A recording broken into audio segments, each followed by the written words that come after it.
Welcome back, everybody. Welcome back to Phil's Recap and Review. This is for Murders, Only Murders in the Building, Episode 6, or I can say Season 1, Episode 6 right now, because it's been officially picked up for a Season 2. How does that Season 2 pickup affect the end point of our Season 1 story? We'll see today. We'll talk about if that has any bearing on it. Will we get a conclusion of our final story? We also had many different avenues open up in this episode. We learned more about some side characters that have more to do with this than we possibly could imagine. We got to see the wide spray of the podcast, 17 people, explode into like 1,200. Sorry if I'm having some audio issues here and there. Just figuring out all of this. I think I had a moment of way too loud, but I think I'm back. All right. But another great episode, episode 6, To Protect and Serve. I'm out here really early. I'm out here before 10 a.m. on a Wednesday morning. So this is really a good morning YouTube kind of podcast. But I'm excited to be out here to talk about this episode. It's a busy week for me, so I wanted to make sure I got this in. I tried to talk about this last night at midnight. I was up at midnight. Watched the episode live last night, and I went to come out here and do a podcast, and suddenly the wave of tiredness hit me. But what isn't hitting me is any sort of fatigue with this show. All these episodes have been great. I'm not saying I didn't enjoy last week's episode as much as some of the other ones, but I felt like we might be falling into a rhythm too much. This episode brings things right back. This was probably my favorite episode of the season from beginning to end. We got so much character development within our characters. Yes, Mabel got a little bit more than some of our other main characters, but it's almost like the stock of Martin and Martin's characters within this world are going up. Iraqi Monster says, I still haven't seen this show yet. You're missing a fun one, a relaxing kind of fun show. I've said this before. There's so many deep, dark, multi-layered television shows out there. This show kind of brings back a light-hearted murder mystery feel from a bygone era. There's some elements of this show that are just so deliciously hilarious that remind me of so many other things. But then it mixes in some more of modern day checks and balance system with the way everything kind of fits into each other. And I just wanted to enter up the possibility. Going through this series now, we're at episode 6. We keep having amazing ups and downs riding the roller coaster that is this season, the first season of Only Murders in the Building. We have announced that there is a second season. Will the murder be solved? Will this be one of many murders that they keep solving every season? Will it be different murders every season? At the end of the season, will we find out that one of our main 3 characters did it and there'll be some more weird character progression? Is there going to be a hard reset of the situation at the end of this season?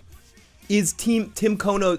Okay, and this is the other aspect. Steve Martin and Martin Short are hilarious douchebags, right? Especially Steve Martin. He's not afraid to stick his hand right up your butt and turn you into a puppet and make you think, screw with you. He's done it a lot, especially with theater stuff, but he's done that a lot through his whole career. He always likes to kind of have his finger on the pulse of screwing with the audience. So, is it possible, and I don't think this is the case, but is it possible that we're going to come to the end of the realization of all of this, that Tim Kono really did kill himself, that this is all a mystery, much to do about nothing, but it's going to get so much popularity on the... I'll see you soon, Iraqi Monster. Thank you for popping on in here to say hi in the live chat. I'll talk to you next week. I will be on again next Tuesday to talk about this episode. I am moving this weekend, so next week will be in a separate, different location. As I mentioned before on my Sunday show, I may not be... Thank you. I may not be here on Sunday Live, but I don't know. I might stream from my phone and watch the episode and do that.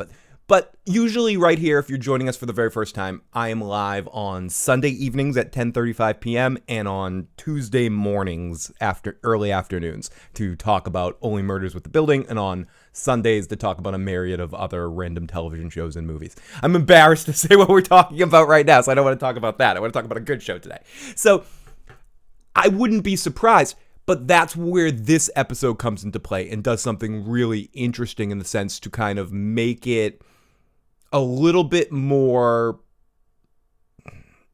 a little bit more probable that he was murdered by someone.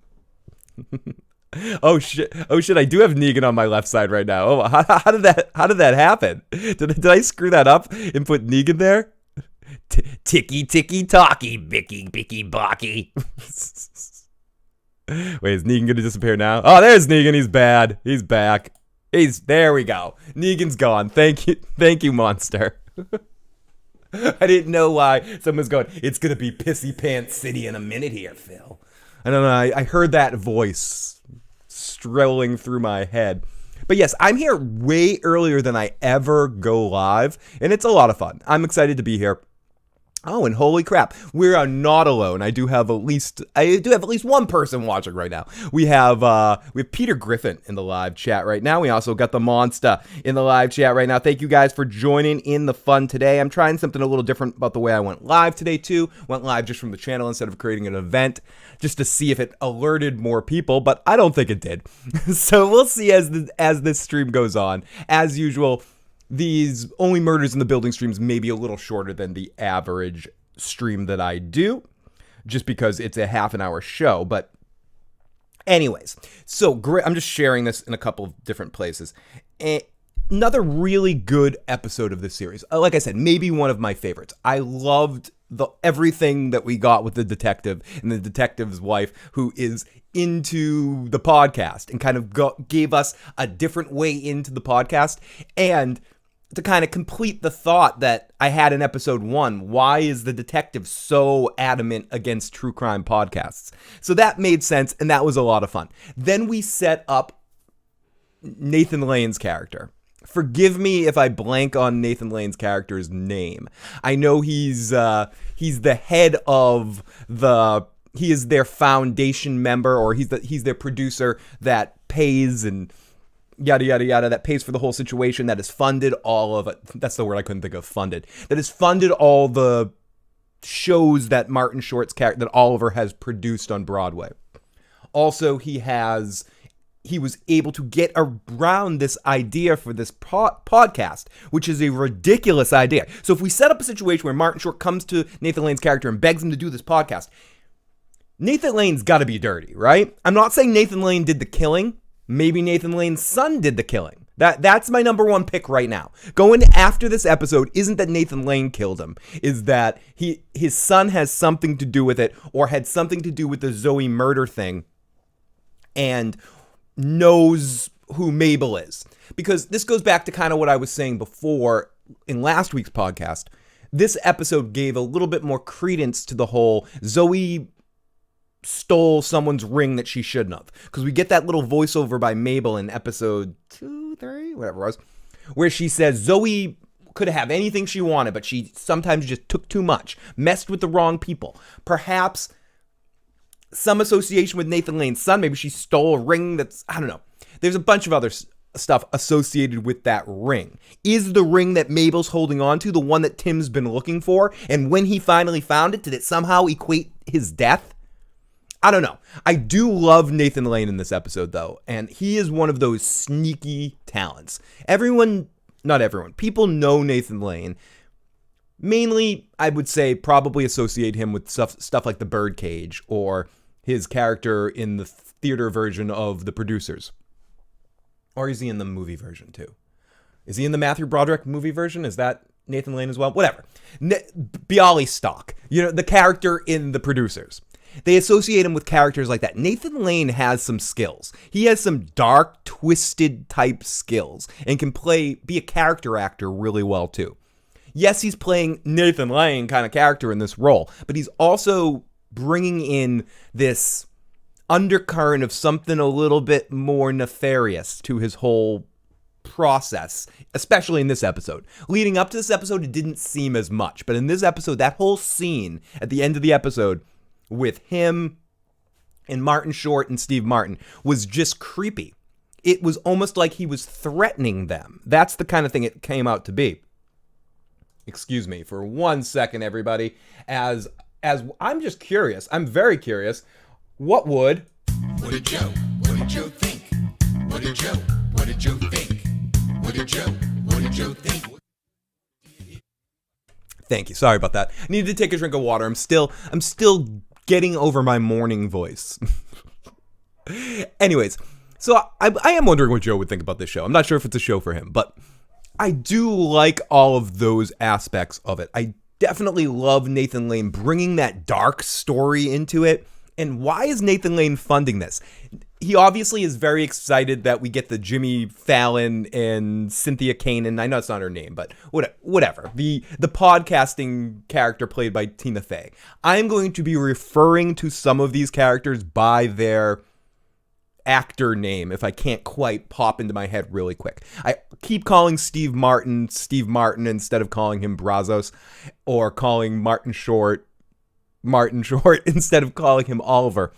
But one thing that was really awesome about this episode, and it's a hard thing to quantify in what I want to talk about the series, but when you're dealing with a series that Steve Martin and Martin Short, not just in Father of the Bride, but I mentioned it before, they've done a stage show together for years, the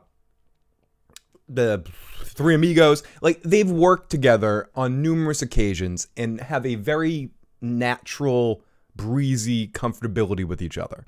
And in the first few episodes of this season, I'm not going to say this was a weakness of the show, but it's something that's I was aware of watching it, is that they were trying to play characters that didn't really know each other. And it fit into the dynamic that they were having on screen. I don't think it was done in a poor way. I just think they have so much history together, it was hard to not bring that with me when I was looking at it. The way that they're setting up both elements of both characters, I think they do set up a situation where they don't know each other as well. Same with Mabel. What this episode did was hard reset that to a point where they're all friends. This episode was a moving the plot along kind of episode, but it was so important to what the series needs to do moving forward now that this show's been picked up for season 2, and these three characters lead into us as our three major leads. They need to have natural, witty, dialogue-y chemistry to make this kind of show work. This over-the-top screwball comedy, murder mystery type of thing work. There needs to be this bouncy dialogue that they've had up until this point, but it seemed like it, to me anyways, that it wasn't always earned because the three of them don't really freaking know each other. But now that the three of them actually freaking know each other, and that, again, this is what this episode was about. It was about dealing with all the issues of Mabel lying and seeing a little bit more of her history. Having Steve Martin and Martin Short's character, Brazos, and Oliver, and I know Brazos isn't really his name either on the show, but his casting director calls him Brazos. I'm going to call him Brazos. Having those two people become fast friends, and now everything moving forward, you can already have the base nature of their dynamic set. You don't have to go back to we're strangers, we don't know each other, we're just strangers in the building. You don't have to kind of lean into that. You can just go with it, and that's why what was interesting about this episode was it did that through the vehicle of having them be watchers through this mission, right? Because the episode was more about, or it bookended with the detective who, at the beginning of the episode, and we're going to go through a little recap of this episode, but basically just to get my thoughts out of the way here at the beginning. We start off with a voiceover with the detective talking about, well, she's talking about Herman's head. People don't know what Herman's Head is. It gets talked about in this episode, but it was a show on early Fox show. Someone could correct me if I'm wrong. I did not do my math. I don't know if it was an MTV series around the same time as Joe's Apartment, which was another one. Like, I associate it in the same time period, but I think it was different times. And I think Herman's Head was one of the early Fox series. I could be wrong about that, but whatever. Basically, it was one of those situations where she describes it in this episode. It was a guy, me, like I'm Herman in this situation. And inside my head, you see Weird Al and Goofy and two other people living in different sections of my head. Goofy is the wacky wild, hey everybody, blah! Weird Al is the songster, I'm dreaming of a woman, blah, blah, blah, blah. And then you got some dickhead out back there, you got the kingpin, or you got some ass face romantic over there. Whatever, you got all my little aspects inside my head that make me, and there were all the interactions with that. Around that time period, late 80s, early 90s, there was a big popularity with reflective humor, and having something happen on screen and have the voiceover guy comment on it, or have someone talking to someone within their own head. Get the Joe's Apartment thing, talking to rats. There was just a lot of that going on in different aspects of different shows, talking to Guardian Angels, Sam on Quantum Leap, talking to Al, who no one else could see. There was like a lot of those weird aspects like that. So I feel like this Herman's Head was another one where it was all about a guy talking to voices, hearing voices in his head. Dream On, another series I refer to as a lot, the early HBO series that had him, everything that happened in his life, he would see a movie quote or from an old movie that HBO owned the rights to kind of have a flash. Oh, this right now means life moves pretty fast. You can't stop. You don't stop and look around once in a while. You might miss it. You just see random movie quotes in different time periods. So almost similar to now, where almost every superhero property has one situation where they're talking to their dead villain. You're like, "Hi, Weird Al. I'm ignoring you. Listen, I'm fucking with you." Like Arkham Knight does it. Jessica Jones season 2 does it. There's more too. I'm not just making this up. Daredevil season 3 does it at times with seeing the Kingpin. A lot of shows do that thing where the hero sees his arch rival or somebody, and they're talking to him in his head, and he has this interaction. You see a lot of that now. And at that time, you saw a lot of interactive kind of stuff like that. So she was talking about Herman's Head.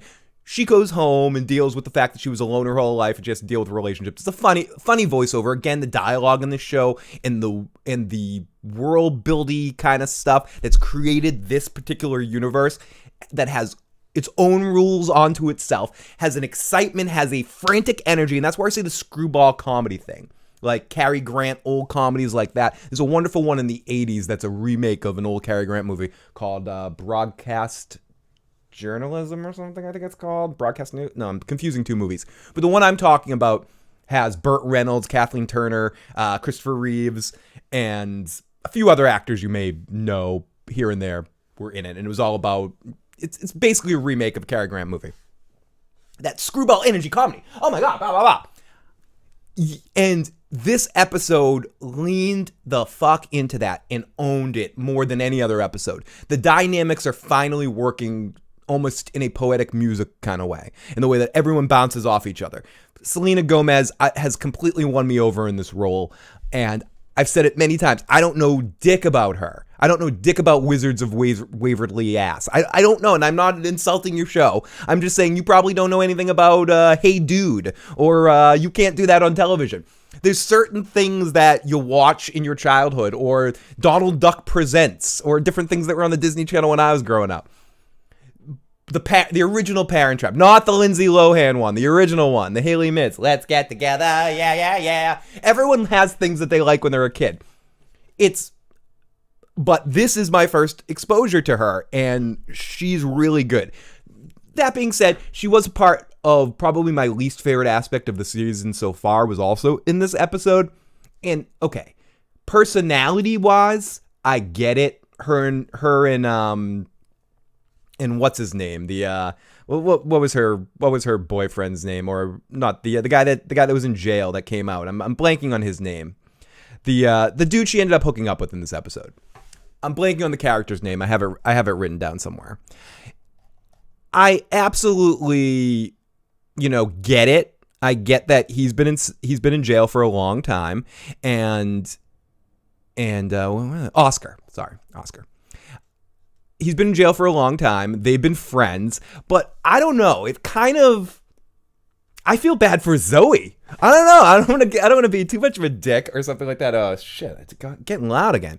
Sorry, my audio is a little fucked up. I feel bad for Zoe. Like totally. Anyone tell me if I end up getting a little too quiet, because I'm going to turn this down a little bit so I don't get the spikes. I feel bad for Zoe. So has Oscar, the mother said to Mabel at one point in time in this episode, Oscar's always wanted you. So did Oscar want Mabel even when Mabel had a platonic relationship with Tim Kono and Zoe was dating him? Because then Zoe died with her boyfriend never really liking her, always just wanting Mabel. I don't know. It was a little weird. It was a little bit of a weird line that the mother put out there. Like, oh, he's always wanted you. Yeah, we're ignoring the fact that she met him and they were all, like a 4-way team. So she basically was flirting the whole time with one of her friend's boyfriends. Is that what we're saying here? Or that he was kind of being a dick and had a crush on his girlfriend's friend and just wanted her the whole time and had to deal with getting Zoe instead because, reasons. Fucking reasons. Hey, the live motherfucking chat. The alerts notifications for the past few days have been so-so on YouTube. The past few days have been so-so on YouTube. Good. I'm glad that at least they're telling you guys sometimes. It's weird. Like, last week, I did a podcast on this episode, and then right afterwards, I did another live stream that's just called Sunday Stream or Afternoon Stream because I was a little buzzed or whatever, and I wanted to keep going.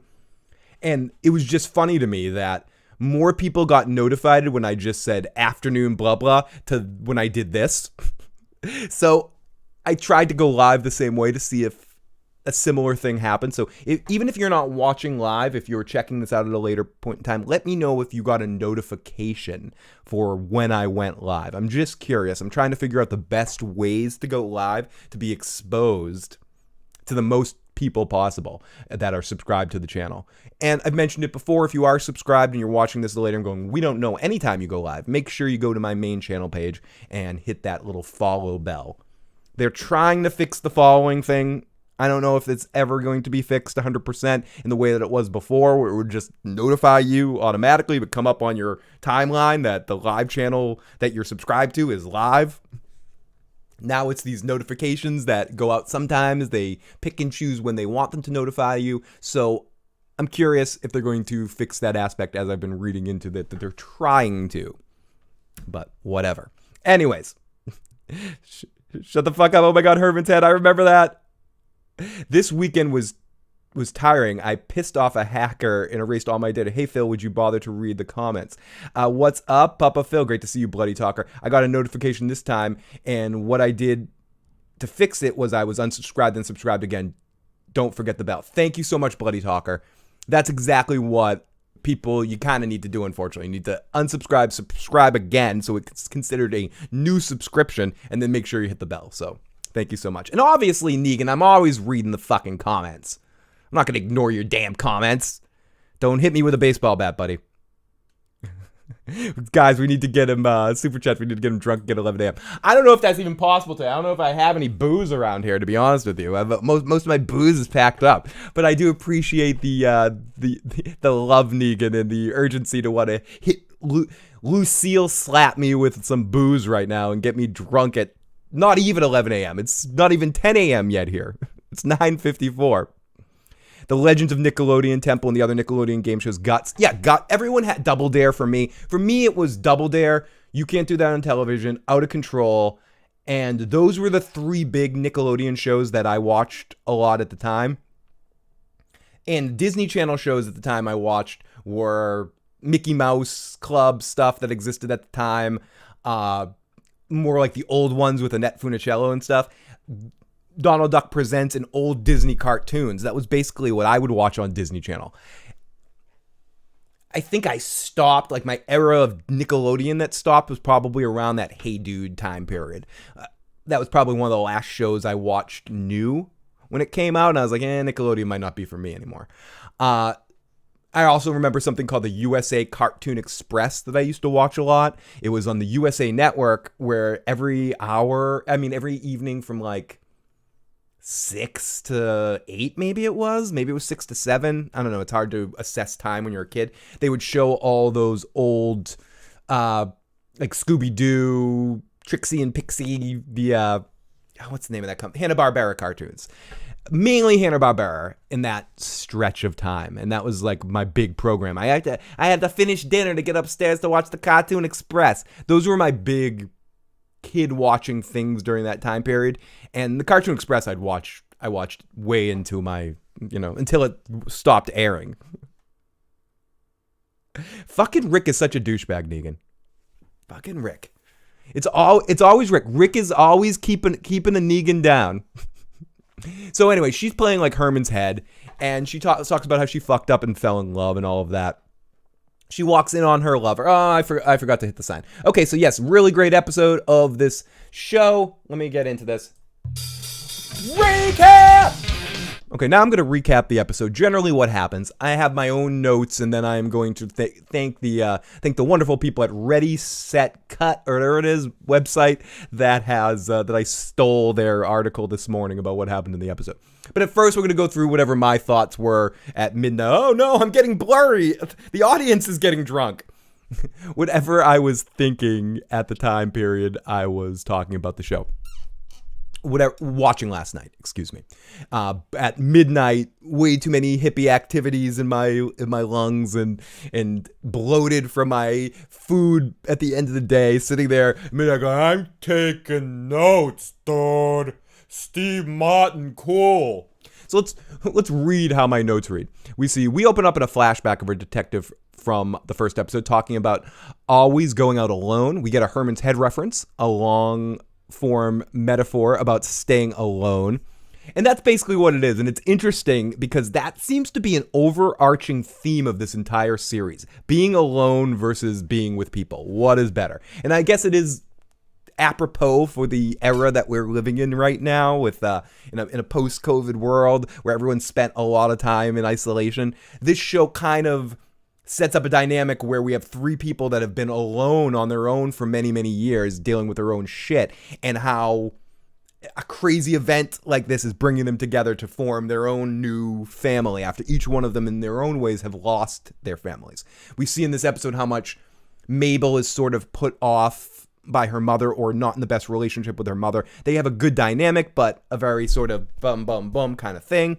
And she's always someone that gravitates to being alone because of her weird psychotic tendencies at times, and her inquisitive nature to be able to not even listen to stories or see magic tricks and rip it apart.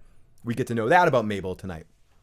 Steve Martin Short's character has isolated himself due to money and being broke and forcing himself to be in this environment in the Arcadia, whatever, in the building that he needs to stay there, and he has isolated his family and pushed his son away through many years because so much of his life was about his career, and he did not give his son the love that his son deserves. So, and then Steve Martin's character is a whole bunch of hinky bullshit that goes around with Steve Martin's character that I'm dubious of. I think out of all the characters on the show, and I've said this before, I just got to fix this focus thing, excuse me. Out of all the characters, this new computer sucks my left fucking testicle because there's been nothing but goddamn trouble this whole time since I've gotten it. But anyways, so yeah, Steve Martin's character, I feel like he has the most that he's sort of fucking with us on, you know? Like he, there we go. Let's try that. Like, he basically, thank you for your patience with technical difficulties. Thank you for your patience with technical difficulties. His whole situation with his, I was going to say stepdaughter, his ex-girlfriend's daughter that he has this really warped, weird relationship with, in the sense of she had to be in the building too. She had to know Tim Kono. Maybe she's involved with this on a deeper level. Maybe there is something a little bit more nefarious. He's the one that feels like to me is hiding the most still at this point, even though this episode is very much about breaking down those walls and becoming friends and forgetting the lies. A big aspect of what Steve Martin's character, Brazos, says to Mabel in this episode is, you've been lying to us for weeks, multiple things. Martin Short adds on it too, but Steve Martin and her seem to have something a little bit deeper on some level. And I don't know if it's maybe at the very beginning of the series. I'm trying to find things I might have missed, right? At the very beginning of the series, when she meets Steve Martin, she says, I know you. And he says, yeah, I was on television show. Yeah, I was on television show. I'm Brazos. Maybe it's not from that. Maybe she knows her through knowing Steve Martin, and I'm blanking on the character's name because she hasn't been said in a couple weeks, but maybe Mabel knows Steve Martin's girlfriend's daughter, Steve Martin's girl that he misses so much. maybe they have a dynamic. Maybe she met Steve Martin's character Brazos much, much earlier, and there was some sketchiness to him that we're not being led on to. Possible. There was also a scene where we're getting back to Nathan Lane. There was a scene where Nathan Lane's son earlier in the season looks at what's going on and is real sketched out. That's why I'm sort of not 100% on board with him being innocent too. I feel like it's so much fun because there's so many possibilities now, and I'm convinced, as I've said the last couple of weeks, the answers, my friends, are blowing in the motherfucking wind. The answers are blowing in the wind. They're all over the place. They're slapping us across the face. We know who the killer is, or the killer isn't anybody yet. We might have been told already through the podcast thing, because yes, in fact, the podcast got a Tonight Show bump. And again, I'm going to break apart the episode beat for beat here in a second, but I'm just still too excited to get into it too much because there's so much that happened. And I'm losing my train of thought because what I wanted to say about Oscar and Mabel is I get the characters in essence on paper may have a little chemistry in the sense of he's been waiting for her. He's been in jail for a long time. She's someone that he's had a crush on in the past, even though fuck Zoe. But I honestly just didn't feel like the two actors had chemistry on screen. The scene came off a little bit more awkward and it cut quick. Not that I gotta say some bubs, but the way it cut was just like, it was very awkward, like two actors that have no sexual anything. And they got to a point where they had to embrace and have some sort of like huge emotional or sexual embrace, and instead of showing it to us because they couldn't get it, they just cut the screen. They cut to another scene. I'm glad there wasn't a lot of focus on it. It was sort of in the background as a background scene. Yes, he finally gets Mabel. She finally gets Oscar. They get each other, and they both had a thing. They've both had a hinkering for a hunk of cheese for each other for years now at this point, since he went away. And Zoe's been dead, apparently. Since Zoe's been dead, they both wanted each other.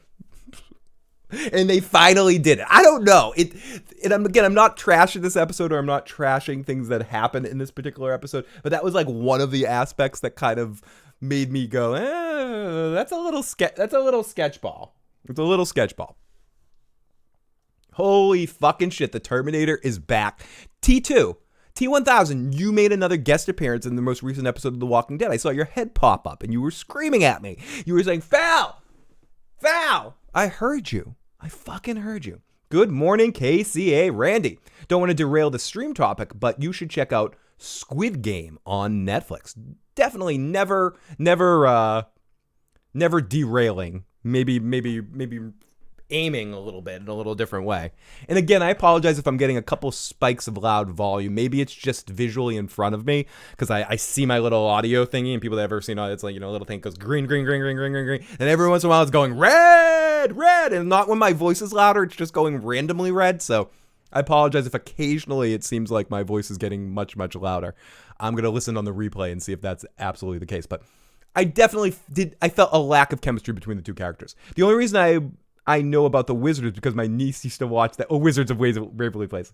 I am going to terminate you. But the Terminator won't let me. Fortunately, again here, we're here at these only murders in the building. And the biggest murder that might happen in this building is the goddamn T-1000 has been coming after me. He's been turning into Joe and doing the Walking Dead podcast with me. Part of the reason why I'm not doing this podcast with a guest host right now, because it's too scary, because the T-1000's out there. If it wasn't for the T-800 saving me, I'd be in a lot of fucking trouble.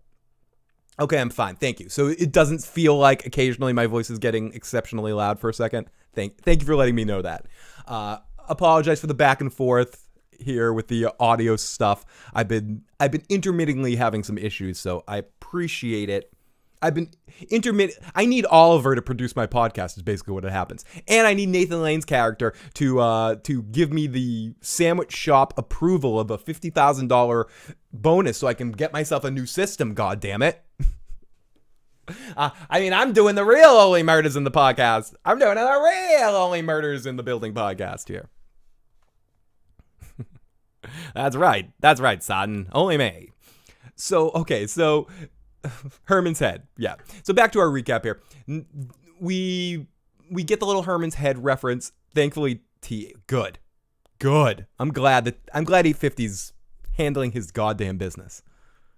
Beautiful. I know Liquid Head's the only one we have left. He's a slimy bastard. One little drop survives, the pack. One wolf survives, the pack die. I mean, the pack. One drop arrives, the pack survives. I don't know. That's some heavy metal. Okay, so I can't say I cannot say how much I love the T2 in the Terminator in our chat. I mean, threatening me, but, it's okay. I got one person threatening me, one trying to protect me. It works out. It's a happy situation. Okay, so the beginning of this episode, our cop character is talking about Herman's head, talking about how she fucked up and fell in love, which I think is kind of a funny line. A lot of really good one-liners in this episode from different characters that we haven't heard them say them before. The cop detective is a very interesting character that at the end of this episode, and again, we're going to get to it, but the end of this episode deals with the fact that there is some shit going on at the station about this case. Someone didn't log the telephone file. Someone is actively trying to close this case quickly without looking into it too much. So instead of pushing the needle because she doesn't want to mess up her career, she decides to steal evidence or take evidence that was never logged. So she's basically putting herself in a no-lose position here where that evidence was never logged. It's just sitting in the evidence shelf. So it's in limbo. And she takes it and mails it to the podcasting people.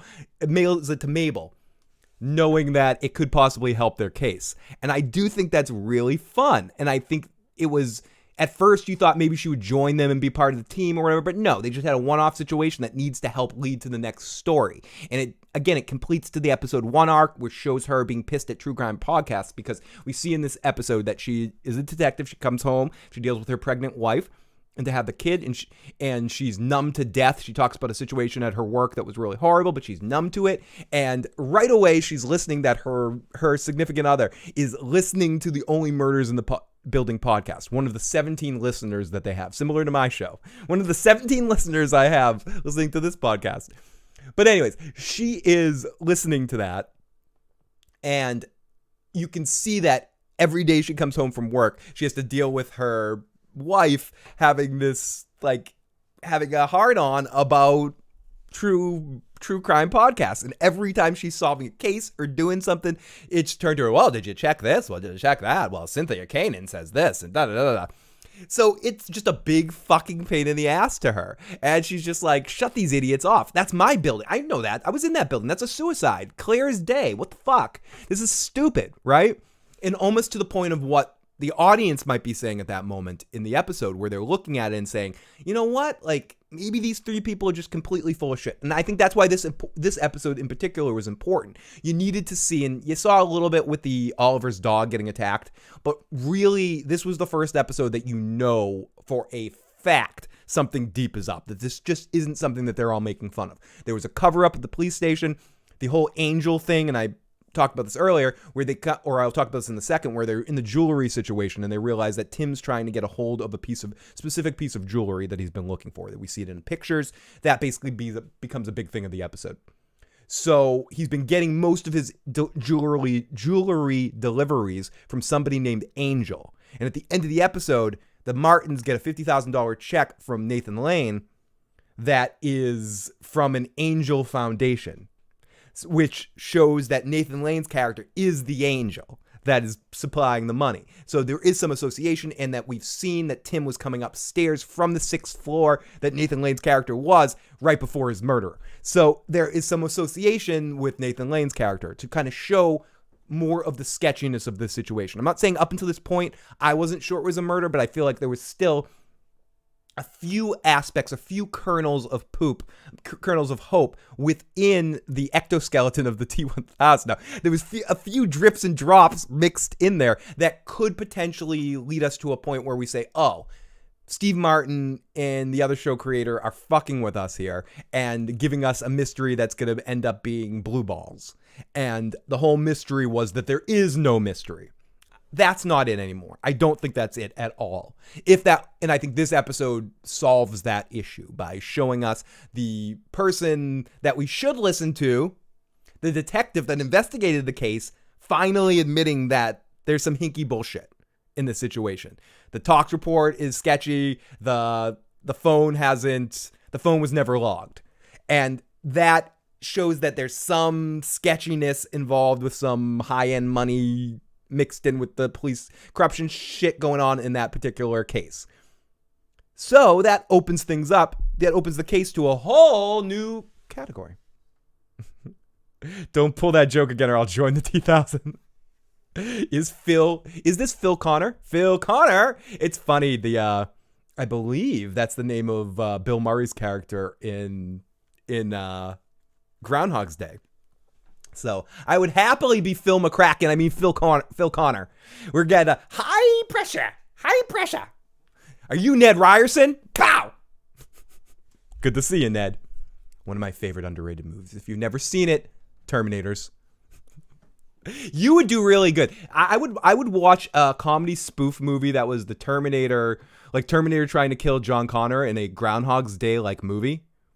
That should have been what Terminator Genus was. It should have been some sort of not a spoof, but some sort of weird take on the fact that the Terminators, and I guess that's what it was essentially though, that the whole Judgment Day thing is like a big Groundhog's Day, that it's got to happen eventually, and it's the same day over and over again that the Terminators are coming back to do John Connor. I mean, machines. Aren't you sick of that? Aren't you sick of your killing John Connor stuff, dude?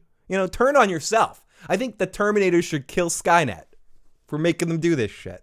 I know they are Skynet. That doesn't make any sense. I'm trying a Jedi mind trick here. Phil, have you heard any of Steve Martin's Bluegrass? I love it. I think I talked about this with somebody the other night. I'm going to be doing a podcast coming up soon that's based around the idea of who are some of the most multi-talented performers of all time. Watch someone else do this now that I'm saying it. And spoiler for that list, Steve Martin's on that list. Steve Martin is one of the most incredibly multi-talented individuals to ever walk the face of the fucking earth. Not only is he a wild and crazy guy, one of the most successful stand-up comedians of all time and a really wackadoo kind of funny dude. He's also an exceptional writer, as I've said many times. Like his theater work as just a writer alone, he'd be a very, very well-respected top-end playwright. In my mind, anyways, some of the plays I've read that he's written. He is also just a writer in general. Wrote one of the most successful comedy books of all time. He also is a really, really good comedic actor. He also can act dramatically when he needs to. He also is a good sort of off-the-cuff kind of entertainer, and he's good at being foul-mouthed, and then he can be very family-friendly, too. And on top of that, he's probably one of the better banjo players successfully in the world. He's really fucking good on banjo and can just rock it. Like, he shreds on a banjo. And his banjo music is some of the more respected banjo music in the world right now. And bluegrassy kind of stuff that he's done over the years. Like, he spent most of the recent time in his career. I mean, he's always played it. But in more recent years, since his movie career post-Bulworth, or Bowfinger, excuse me, I keep doing this. Wrong movie. Post Bowfinger in like the third or fourth Farther the Bride sequel or whatever, the second one, most of the later part of his career until doing this has been stage performancing with Martin Short and bluegrass music. So I very much respect and admire the talents, almost more than any other people on earth. It was Steve Martin. So yes, I have heard his banjo playing, and it's incredible. I do not agree. You got a point, but Phil, the T-1000 doesn't agree. Phil, I don't agree. I must kill you. Phil, I'm going to fucking shove my whole liquid body down your fucking throat and choke your ass if you keep talking that kind of shit. To me, I think the T-1000 is just spouting the Skynet company line. I think you've broken away. 800. Okay, so we also find out in this moment that at this point the murderers of the podcast, the only murders in the building podcast only has 17 viewers, which is very close to the number of just audio listens we get to this podcast when I posted audio. So we're close to that 17. And by the way, if you listen to our audio podcast, which basically the ones that are watching live video, it's the same thing. I just kind of give it and produce it in an audio form for the people that prefer to listen to things via iTunes or any of the more of an audio cast and like my looks or the way I look distracts you and you're like, I don't want to look at your stupid hippie ass. Get your shit off screen. I just want to listen to you. I just want to listen to you talk. Hey, Phil. So if you want that, you can check out my audio podcast at pretty much everywhere where podcasts are available. And if you are, please like it, share the podcast. It helps it get out to more people. If you check it out on iTunes, leave me some iTunes reviews on what you think of the Issues program. Help us get out to more audio folks or YouTube folks, whatever. Start spreading it like it's the plague. Okay, so in this moment, Phil knew he fucked up. So we go back to the jewels, and Tim Kono was trying to find one piece from Angel. Mabel wants him to text her. Now, when she talks to the guy that is checking out the situation about the ring, she specifically tells them, and I think it's just a joke to say that these two guys don't know enough about texting and about the modern world type stuff, but she just says, just text me. And when they're both like, text me too. And they're like, no, just text me. So then we get a whole scene. We're going to yada this a little bit because, again, these are my notes. We get dinner time with the group and Mom. Of course, Oliver runs the conversation because Martin Short runs any room he's in, and Martin Short's character, Oliver, also runs every room he's in. Talking. Tavo gives the text, and it's very early mid-60s. She tells the guys stories about dead Zoe. Okay, she tells the guys all the stories about dead Zoe. The mother basically doesn't like the fact that she's friends with these old guys. It's an ongoing joke in this episode. How old are you two? And Martin Short's like, I'm late mid-60s. There's also some line about, what's the line that Martin Short says? It's like a rainbow crafted by a drunk leprechaun with all the gold on the table. I'm not reiterating every funny one line, but needless to say that in almost every episode, there's several hilarious one-liners between one of our three main lead characters or one of our guest actors. We got the wonderful, the amazing Sir LT. Great to see Sir LT in the live chat. If you like lighthearted comedic shows that have fun little silly murder mystery plots, then it might be a show for you, LT. This isn't one of those shows where I would necessarily recommend to everyone. If you have a warm place in your heart for any of the three main leads, I could say that this could be a good sort of spoonful of sugar makes the medicine go down. Not that this show's medicine, but you're going to kind of go into it with a positive perspective if you like Steve Martin, if you like Martin Short, especially modern day versions of them, the older versions where they're doing their live stage show. If you liked Wizards of Waverly Place, or like Selena Gomez, I think you probably like it too. She's in some ways, it is a three-way lead, but especially in this most recent episode, she felt like the lead to me. And it's also written very funny and snappy. It's not dark in any way. It's more lightheartedly sweet, funny, goofy, over the top, but it's not castrated. It has balls to it. It really does. It has spikes. It has balls. I would say you'll know after the first episode. They're only half-an-hour episodes, but at this point, we're already 6 episodes in of a 10-episode season.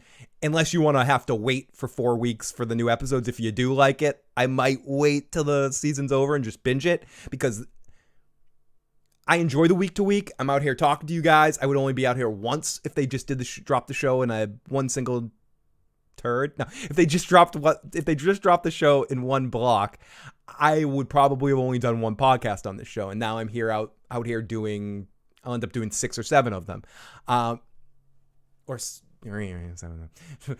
I'm trying to count because the first 3 were 1, but I'm like, I can't do math. I did math once in 1944. It was not good. So I think I would say, from what I know about you, you'll enjoy this show, but at this point, you might want to wait a couple weeks till you only have to wait for the final episode, because living in a world where everyone binge watches things, watching week to week becomes very difficult. It really does. It becomes a little difficult, especially with this show, where I feel like I want to know what happens right the fuck away. So I appreciate what they're doing with this, but at this point, if someone hasn't started yet, I might be Santa Claus from Miracle on 34th Street, and then I really be killed by the turd. I tell you to go over and shop at Gimbals, because And again, the original, not the Lindsay Lohan or whatever that the remake was, with that friggin', was it the kid from Mrs. Doubtfire or whatever? Horrible. But yes, so yes, I do think it's a fun show. Thank you, Real YT. I'll listen to your podcast. Thank you so much. And I appreciate all of you guys that do show the support. More than ever, as I mentioned this before, unlike, say this dynamic 5 years ago or something. It's more important than ever with so many people doing different streaming and doing different stuff, and YouTube sort of protecting from people that say the word fuck every other word. I appreciate that the people that stick by us and support us and share the channel, because we want to be able to keep it as genuine to who we are as people out here without going, hi everybody, it's time for everybody. You notice how everyone in these, now, today we're talking about the new episode of Only Murders in the Building. Only Murders in the Building is the Netflix series that is everyone happy. Now, I'm watching some of these videos where people are so worried about too many inflections in their voice, they just have the voice to text thing read their video essays. That's very popular these days. And long hair idiots cursing every other word and bouncing around like Wayne's World need your help more than ever. So we appreciate all the people out there that have tuned into these podcasts every single week. I don't care if it's 17 of you or 1,000 of you. I appreciate it every week, and the audio casts as well too. So enough of that happy horse shit, but I do appreciate it, and I appreciate the Terminator. I know you're stalking me and going to kill me one day, but I deserve it. I'm a fucking dickhead. I appreciate you bouncing in the chat and keeping the chat energy up and throwing it out here. It always makes it more fun for me and Joe and any of our other co-hosts that we have out here. So thank you so much, guys, for the support you give me and you give us. Okay, so dinner time with the group. Tavo gives the text. She tells the story. Mom is full attack mode, even to the Martins, who she's like, you guys are old and shouldn't be hanging out with my daughter. What the fuck? So Mom explains that to the guys that Mabel went off to the city, that she fucked up, that she did the one thing that she always regrets, which was send Mabel to the city to live with the sister, because it fucked her up and she was never the same after that goddamn building. That is horrible, and it fucked shit up. My daughter brings on grief. She's a cattle prod to grief, is basically what she says. And the mother is not fucking around, and she's a little bit of a conflicted character in the way she depicts her. Is she have this really awful balance of dynamic with her daughter? Does her and daughter, like she's Dog from The Walking Dead, does her and daughter have a good relationship? Because at the end, they seem to have a good dynamic. I don't know. And I know real relationships in life are more complicated than stereotypical dynamics on television shows. But this is kind of in some ways a stereotypical dynamic television show with some of our side characters. And until we get in and get to know Mom better, it was hard to get a read on what we're supposed to think about her, right? Are we supposed to think that she's someone that really cared and tried out, but like is confused about why her daughter went into a dark direction? Is she somebody that is more putting off her responsibilities onto her sister to raise her daughter? Did she put her daughter in a position to be more successful, to be in a more artistic environment, to work on her skills in that situation? They just weren't really clear about it. They just had her mom sort of attack the Martins with some funny one-liners about them being old, which of itself was entertaining. Again, I'm not saying any of this wasn't entertaining. I'm saying checks and balances of a show. And this is where I'm getting into modern day eyeballs on an old show. And yes, the show is new, has some new aspects of it, but I've said it earlier as a positive, it's also a whatever. It is a throwback show where it's more important how the mystery fits into every episode, not that the characters have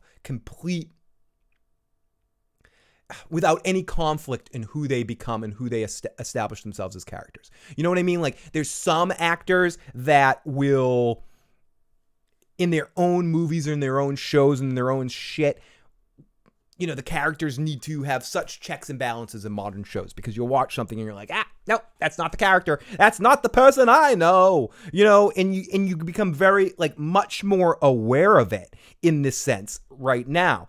But on old school shows, a character could be one thing one moment and could be something else another moment. And it happened more often than you wish to admit. You go back, or I go back and watch shows, even shows I loved back in the day where I thought had such great character profiles, and there's a lot of conflict. You have to reintroduce who the character is in every episode, and sometimes there's changes, even in something like Quantum Leap. Sam changes a lot from episode to episode at times. And they fix it by saying he loses his memory, so he's not the right person. But no, it's so they can do hard resets in every episode. And I'm curious to know more of that character in a world where we're learning more about the characters. You know, Nathan Lane's character seemed like that when we first met him too, and then he ended up being multi-layered. Same with the detective. Okay, so now I missed both new streams without 24 hours notification, asshole. I know, Alex. I'm sorry.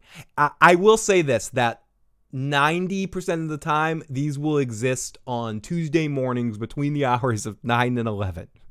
I can't give you a guaranteed time this week because I am getting ready to move and I'm packing and stuff. So I have to pack all the rest of the day and start to get my stuff over to the new place and start through the process between now and Sunday.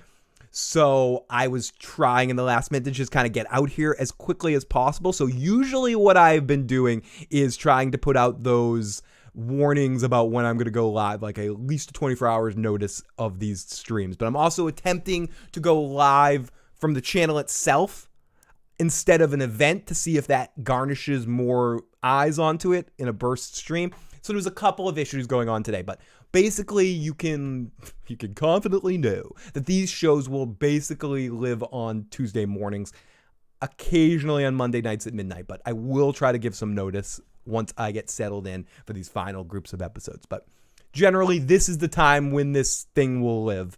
And the other time I'm live is Sunday nights at 10:35 p.m. So I'm going to try to I'll put that on the channel under like the channel notes in a second too, just to kind of tell when I am going live. But I apologize for the lack of notice for this one, Alex. I will terminate YouTube for this. Are they telling about Doomcock? No need to say. Maybe. They might be. Real YT. Okay, so Mom screwed up and won't be forgiving herself. Steve Martin gets it. And yeah, and it was her spending time in that apartment, and don't let her go back. They say goodbye to Mabel, and she makes a Twitter TikTok joke about, and Brazos says a special goodbye. And they decide in that moment that they don't want to do the podcast anymore because it's not fair to Mabel.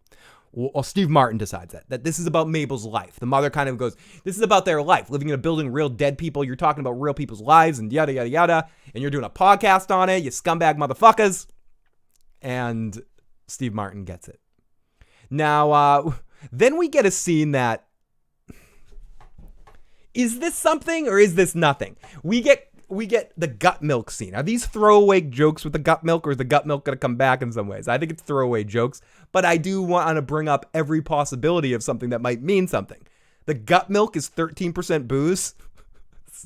We get to a scene with Steve Martin and Martin Short's characters drinking the gut milk, and Steve Martin's like, this shit's good. And then they look down, they go, 13% alcohol? Oh my God. You know what this show needs? You know what this needs? It needs a Terminator. If the Terminator wants to threaten me verbally, you can call in at 781-990-8509. Again, that's 781-990-8509. Terminators, you can text or call that number 24 hours a day, 7 days a week, and harass me anytime you want. Now I missed both the new stream and the new episode. Phil sucks. You know what, Phil? Go fuck yourself. I know, I feel like a dick. Honestly, I feel like a dick over the last year. Phil, no, I have no sense of time due to my lifestyle. I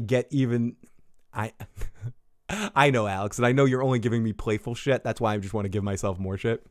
I feel like I've been horse shit the whole last year. My show keeps coming back and going away, Between this time and let's say March 2020 or whatever it was, or February 2020, it's been, horrible. I've been so horrible And now I guess it's coming up on 2 years. I've been so horrible with keeping up with shit. So I appreciate it. And thank you so much for anybody that's even still sticking around. But yeah, I'm just giving myself shit because it's fun. Because I have a good time with self-deprecating humor. Rodney Dangerfield is a huge influence in my life. I just got issues. I got so many issues. Because I get no respect. Now we get into Mabel's room. And I feel like they really missed out on a joke here. We get a huge cutout. Back in January, I started to have seizures due to due to 2 holes in my skull. Now I'm in speech therapy after surgery. Real YT, we're sending you lots of love and attention. Having been through speech therapy myself, I know how much work it is step by step. We're sending you lots of love. Don't worry about any typos or spoken shit or anything like that. We appreciate you checking on in and having fucking fun. I wouldn't have even noticed it. You're doing a fucking awesome fucking job, my friend. And I completely understand going through those kind of fucking things. Without going to it, my family member had a stroke, and I dealt with like listening to them, learn how to talk again and deal with all of that kind of shit. And so I completely understand the process of all of that and how difficult and frustrating it can be. And sometimes how you can think you're worse than you actually are too. So I feel like you're doing a fucking awesome job communicating. I have no fucking problem understanding you, dude. So thank you so much for continuing to be here and continue the love. I have told Phil not to send me to 2021. I have to deal with COVID. And Phil, I will be back. But you're doing fucking awesome with your spelling and stuff. I had no fucking problems. Me, I've been perfectly fine most of my life except being batshit crazy, and I still spell the word the wrong sometimes. I spell it THA. I don't know what that look was. That was some stupid fucking look. Anyways, so we come into Mabel's room. She has this huge stand-up cutout of Christopher Maloney.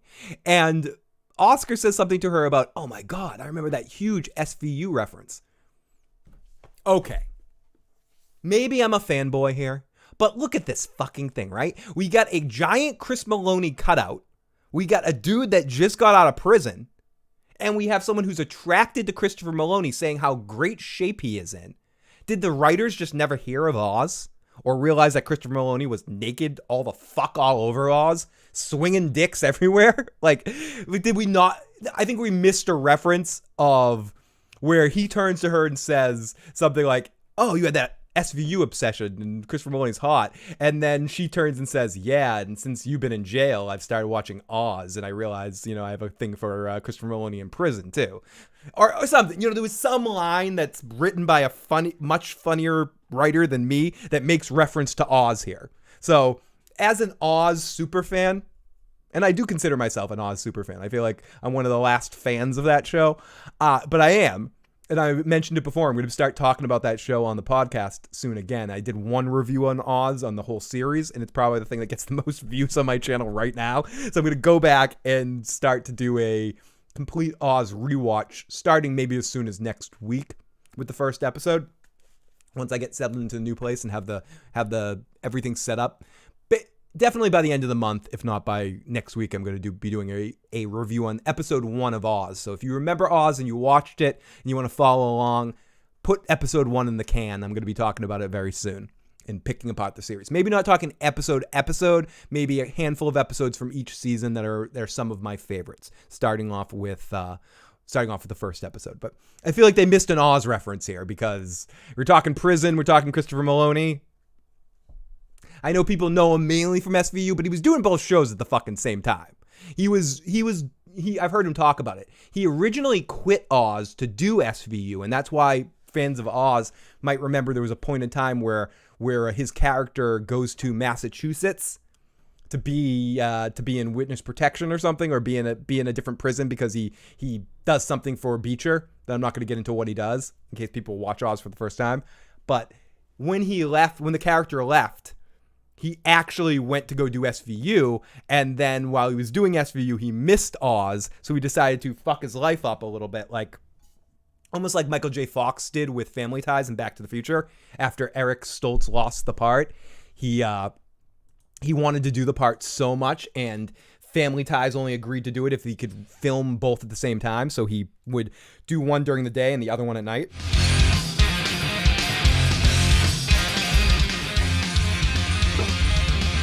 So yeah, something similar Christopher Maloney did where he sort of ran himself ragged by doing both shows at the same time. Anyways, you're definitely not the last Oz fan, at least not on this stream. Are you still doing Walking Dead podcast? I haven't even watched that show since 9/5. Never watched SVU, whatever that is. It's one of the fucking handful of Law and Order procedural shows that I don't want to trash it, but I never watched it either.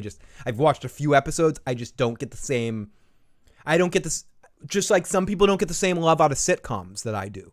I get my sort of repetitive proceduralness that I enjoy watching out of a show out of watching old sitcoms. I never was into the Law and Orders.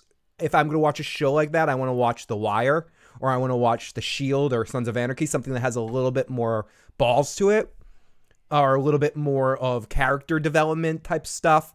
I don't know. I feel like those procedurals are good if you're into them. I'm just not into them. So it's kind of one of those. I'll have to give Oz another try. I mean, give it another try by all means. It ages very interestingly. Watch it like you're watching a stage show, like a sad Shakespearean stage show, because it's tough to get through the first couple of episodes because literally everything that happens in Oz is depressing. There's nothing positive that happens ever in Oz. I talked about this on a different stream. It's the opposite of Only Murders in the Building, which is generally, even within Murders, is a positive show and gives you kind of like a good, excellent energy. Remember, so I'm from Romania, so I didn't always have the same exposure to U.S. media. Good point. So it's like you're watching Oz, and it's like, you can see the depth of it as a show. Okay, so the gut milk has 13% booze. So then we cut over to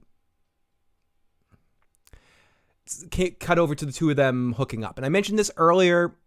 As much as I do appreciate the two characters, and I rooting for the characters, even though Oscar's screwing over, she's dead, but always had a crush on his best friend's girlfriend, or his girlfriend's best friend, or his girlfriend's close friend, whatever. They have a moment where they come together and they make some whoopee together. Said whoopee just didn't have chemistry to me. I feel like the two actors did not have sexual chemistry on screen, and I feel like Selena Gomez has more sexual chemistry with Steve Martin. But I know people are like, gross. No, I feel like the two characters have more electric chemistry when they talk and they make eye contact. Like John Candy and him and like those aren't pillows. Like there's actual like energy to their relationship, where Oscar, I feel like he's better in scenes not trying to pretend like he likes Selena Gomez. I feel like that aspect of it's a little forced. To the Terminator who hasn't watched the show since 9/5, you're not missing much. Your buddy T2 pops up there in a couple of episodes. He won last week and won last season and won this season for like 2 seconds. Last season he's in probably the best episode in 2 years of the show. If you dropped off in season 9, it's no better now. I am still talking about The Walking Dead. There's 18 more episodes, and then the series is concluding. So Joe and I, which had temporarily quit talking about The Walking Dead, partially because of me having to go on a hiatus for the show in general, but partially because Joe working and not wanting to go out of our way to talk about a show we just continuously trash. But they announced a final season, and we both decided individual onto ourselves, and then we talked to each other and decided together that we had to talk about the final season of The Walking Dead. We couldn't get away from it. We talked about too much of the show and dedicated too much to our TV Stockholm syndrome that we had to finish what we started. So we're back on it, like it's a fucking drug we're back on Dead, and it's not going well. So if you want to see two men slowly lose their minds, check us out at 10:35 Eastern Standard Time after the main episodes air. The week before episodes air, and the broadcast episodes air, and talking about the episodes. Except for this coming week will be a little bit different due to, again, the pre-mentioned ad nauseum move that I'm doing. I won't be around this Sunday and won't have internet hooked up until Monday. I'm only going one day without it. I was able to figure out to make my appointment to get an appointment literally the day after I'm moving. So I only have to deal with a few hours of a lack of, there ain't no internet over here. You got no internet over there. You got internet over there. I don't have to deal with no internet. Sorry, it just makes me think of that South Park episode. You need to have me on House of the Dragons. I miss Collins. Absolutely. You have to fucking call him. We're going to be doing the House of Dragons reviews. We're going to be back on Game of Thrones stuff to talk about that series after those episodes air as well. Joe and I will be on after every episode, as we know. Oh, there'll be a lot of other people jumping on that bandwagon that are suddenly going to be going live after episodes air as happened in the last couple of seasons of Game of Thrones too. But we're the original, the original after show. So make sure you come and check us out after that as well, too. So yeah, we're going to be talking about that, the Lord of the Rings series, The Last of Us, final season of Ozarks. I'm going to be talking about finishing off this final season of The Walking Dead. So Joe and I have a lot of really Lord of the Rings series on Amazon.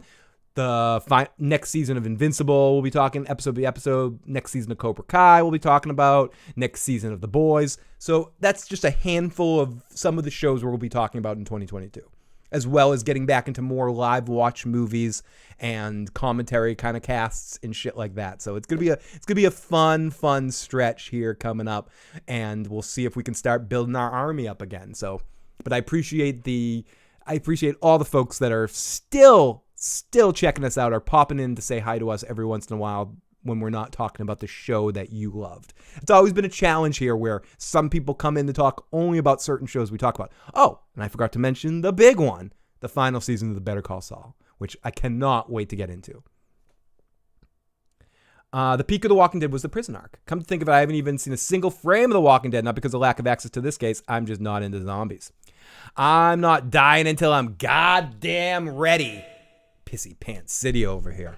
Okay, so we get the name drop on the Tonight Show scene where Nathan Lane calls them as they're about to give up on things calls them down to his apartment. They go down to the 6th floor. They talk to Nathan Lane, who they watch Jimmy Fallon and Tina Fey's character, Cynthia Tannen, or whatever her name is, the making fun of the Serial podcast character.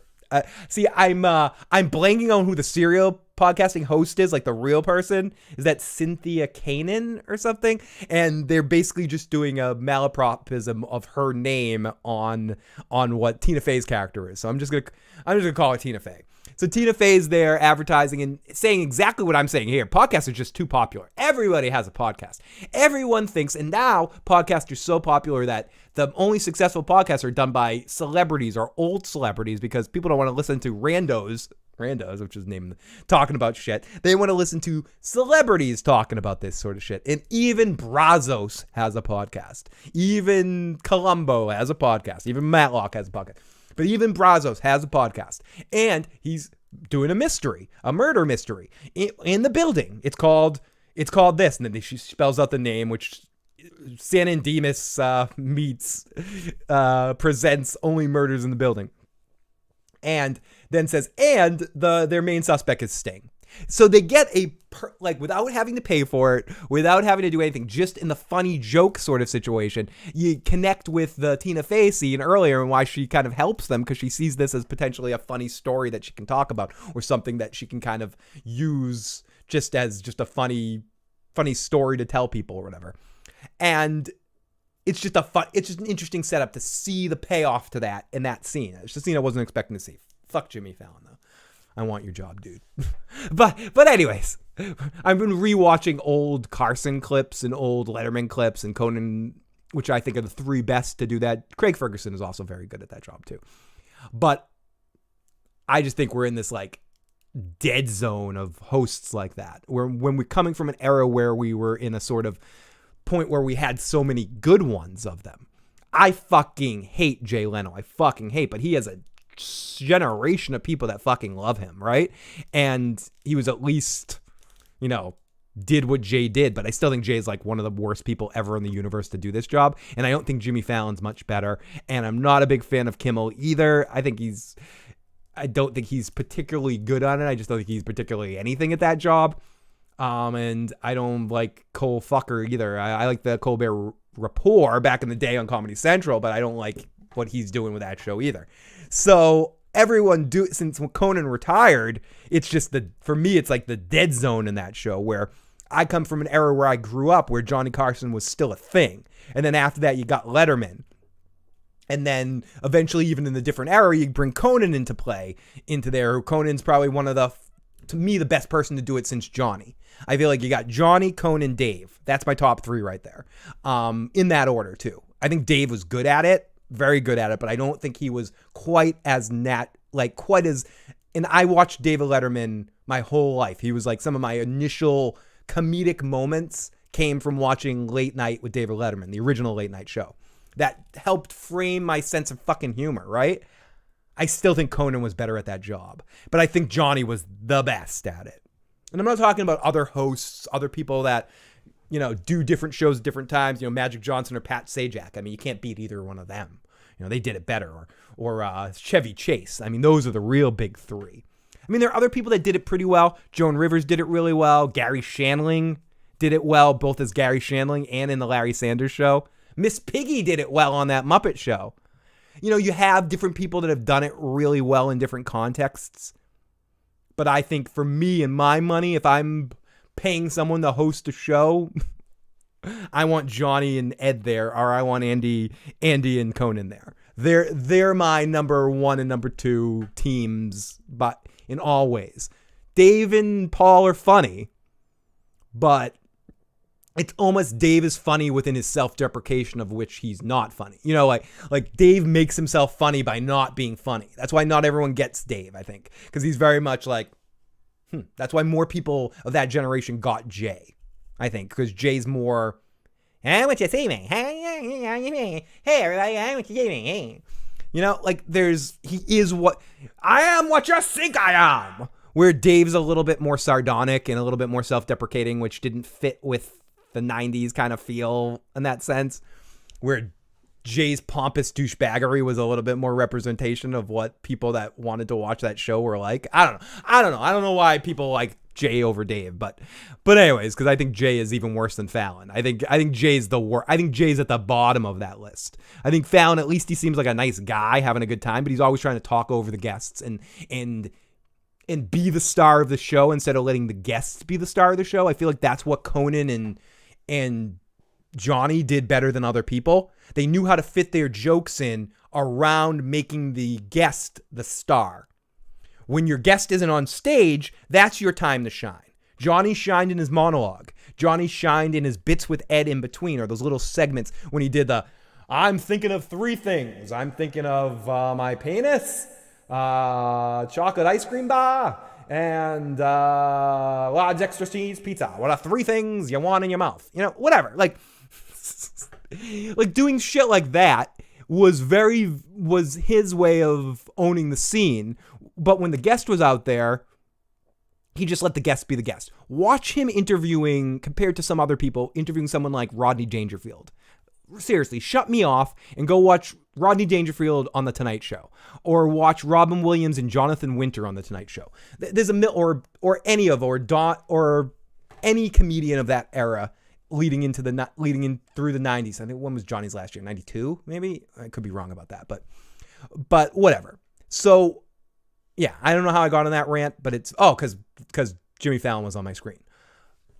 But he seems like a genuinely an okay guy, but like, I think the fact that he has that job and Conan doesn't have that job still pisses me off. And it's all because of Jay fucking douchebag Leno.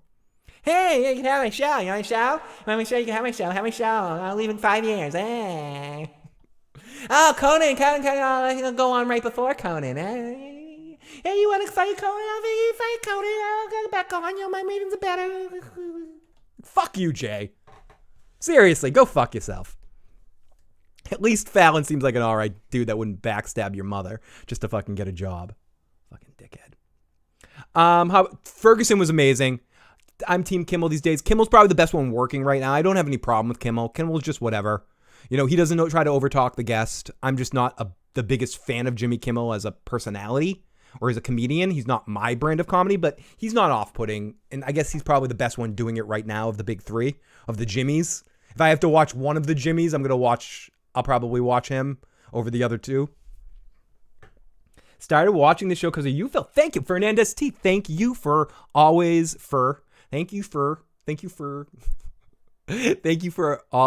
coming in the streams and checking shit out. And I hope you're enjoying the series so far. And it's always amazing to see you in my live motherfucking chat, Fernandez T. Jon Stewart would have been the best. Yeah, Jon Stewart, The Daily Show, and his vibe, or even I go further past The Daily Show with Jon Stewart. I remember the Jon Stewart Show, which was on MTV. Was that what it was on? Or was it on Fox? I think it was on MTV. I loved the Jon Stewart Show. I like The Daily Show. I followed him through The Daily Show. I think he's an amazing host. I do think his personality is perfectly made to be that kind of host. I felt like I was the only fan of the Jon Stewart Show when it existed, but I've always been a huge fan of Jon Stewart. And funny enough, the Marc Maron and Jon Stewart have some weird history. For people that know Marc Maron, listen to some of the shit that Marc Maron did to Jon Stewart back in the MTV days. He used to fuck with him, like heckle him, like talk shit to him, call him a pussy all the time and stuff. And Jon Stewart's like the one person that won't forgive Marc Maron for all the horrible shit he's done in his life to people, like when he was all fucked up on drugs and shit.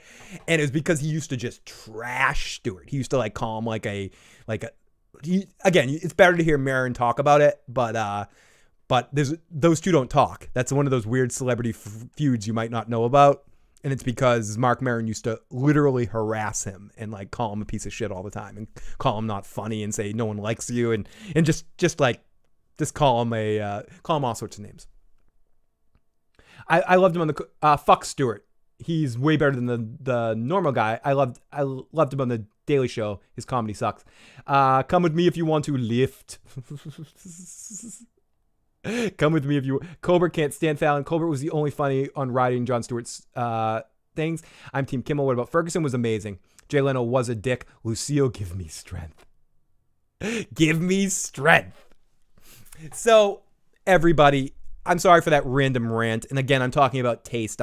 I'd probably piss somebody off by saying that, somebody sucks. I called somebody you like and said that they sucked. But, it happens. I think with those kind of hosting situations, similar to a podcasting host or a live stream host, there's a taste factor to it. Some people are going to watch me and want something less dynamic. They'll want somebody that goes like this all the time. Walking Dead is great. Great show. So much awesomeness happening. Can we talk about it, please? Can we talk about only murders in the building? It's an excellent show, filled with excellent people. This is another great episode. Talk to you guys later. Bye. That's just not me. It's just not me. Okay, so Nathan Lane talks about this story about murdering his grandfather, or like, I ripped this coin out of my grandfather's cold dead or my father's cold dead hands. Really amazing speech by Nathan Lane that creates this menace, and then he breaks the tension by going, I'm just kidding. Are you fucking kidding? And they hands the guys a $50,000 check and they leave. Now we see Mom and Mabel talking about how Oscar always had a crush on her, the old dudes being nice and funny, and about Mabel having to move back to the apartment and having to finish this mystery. I don't care if I'm happy. I need to finish this mystery. This is what I do. And the mother tells a little anecdotal story about how she could never tell her stories when she was younger because she was always always questioning and always breaking things apart. And Mabel is a born detective, and these old guys seem pretty nice, and they're the first friends she's ever made, and she misses them. So then we go back to that to see the detective listening to the podcast, back to her Herman's head voiceover, and which leads it to her sending the phone to Mabel. That is Tim Kono's phone. And we flash over to Steve Martin and Martin Short, who are noticing that their podcast, after getting the bump on The Tonight Show, is up to 1,267 and counting downloads, like within an hour. So that's really fucking good. And who knows where it's going to be by the end of the next episode. What's an important aspect to take from this episode into next episode is that the podcast is now a success. It has eyes on it. And is that going to change the way things happen? And in the sense of, if we're using Serial as one of the litmus test points to see how they're going to spoof this series, we can go to the fact that once the Serial podcast became a success, there were episodes in it that were saying, now that this podcast is a success, we're getting more information. So I think the next episode will deal with, because it's a success, people giving them more information and more like false narratives about what might have happened, like more theories. They're going to get bombarded with messages, and it's all going to get a bit too much. Like the intensity of it all is going to be a bit too much. But we're also going to deal, I think, in the next couple of episodes with really doing a deep dive into Nathan Lane's character and his son. And both of them are going to seem like the biggest potential situations, because at the end of this episode, they realize that the angel that they're looking for could possibly be Angel Inc., which is a company controlled by Nathan Lane's character. And that is our big big disclosure at the end of the episode that leads us into our next episode. It is going to be an exciting run. Episodes 7, 8, 9, and 10. We got a few more episodes left for this season to close out this storyline. It's a bit too soon for it to be nice and tidy, for it to just be Nathan Lane's character. But I think this is a big, big, spicy matzo ball that's going to... Spicy matzo ball. That's going to lead us into our final tale of who is actually responsible for this murder. And I think it's going to be some association on a high-end case. It's going to... because whoever is associated has to have enough influence in the police force to bury this case as well.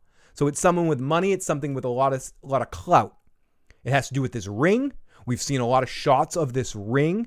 There is ring we see in an image for the next episode. They're hanging out with someone wearing the ring. I don't know if the ring is going to be Mabel itself, but it could possibly be something else.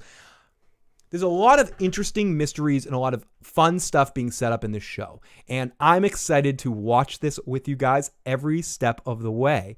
And I'm also excited that next week's podcast here will not be affected by my move. All that will be affected is I'm probably going to end things here in a few minutes, about a half an hour earlier than I probably normally would, so I can start packing and start my freaking day. But for the most part, as long as there isn't any problem with my internet being hooked up, I am getting my internet hooked up next Monday, and I will be here Tuesday for the first official podcast in the new location.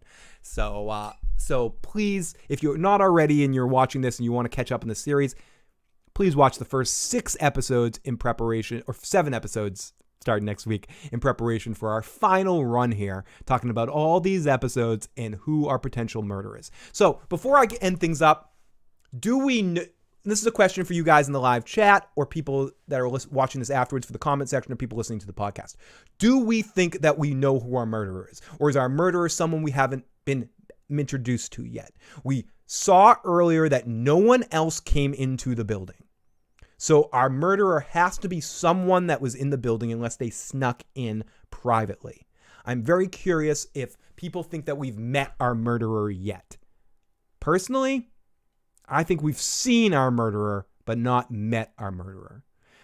But I don't know. I'm curious of a lot of theories. I've had a couple of interesting comments on the comments section of people that might have theories on who the murderer is. I'm going to get into it. I'm going to announce who I think right now I'm thinking that it might be, right now, Nathan Lane's son. Possibly. But I don't know. That's just where my mind immediately goes to through all of this, that it could possibly be Nathan Lane's son. That he might have enough to gain for that, or it was Nathan Lane's son was who pushed Zoe off the building, possibly, and then Nathan Lane had Tim Kono killed as he's trying to find the ring to somehow prove this, because the ring was taken off Zoe. We also saw that Zoe was wearing the ring, but wasn't wearing earlier in the evening. In the picture, I forgot to mention this. In the picture that, in the scene where Mabel and Oscar are about ready to go to bang, bang, bang, bang, say the bang, bang, bangity bang, bang, bang, bang. Right before they're going to Bangtown, they find the picture that shows all they look through a few scrapbooks, and they find a Hardy Boys scrapbook where they find a picture of them the night she died, and she's wearing the ring that's being looked for. But when the body was found, the ring was gone.